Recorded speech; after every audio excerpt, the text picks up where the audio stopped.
ধান ছিল জনগণের শক্তি, বলা হয়ে থাকে মাছে ভাতে বাঙালি।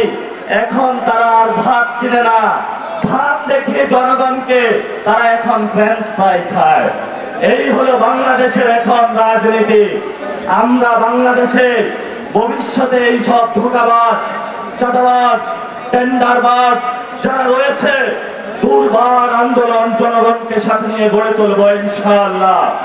প্রিয় টাঙ্গাইলবাসী, আমাদের এক গণঅভ্যুত্থানের নায়ক, যার নানার বাড়ি টাঙ্গাইলের, যার আদর্শিক গুরু মাওলানা ভাসানীর কেন্দ্র এখানে, যার ছোট্ট সেই স্ক্রিনের মোবাইল স্ক্রিনে গত 3 আগস্ট আপনারা তাকিয়েছিলেন, সেই ছোট্ট ছেলেকে এসে আপনাদের সামনে যখন হাসিনার মতন একটি জগদ্দল পাথর আপনাদের সামনে ছিল, পুরো দেশ স্তব্ধ ছিল, দেশবাসী দীঘা সবাই ছিল, আপনাদের সামনে শহীদ মেরা উপস্থিত হয়ে জাতির ভবিষ্যতের এক দফা দাবি দিয়েছিল।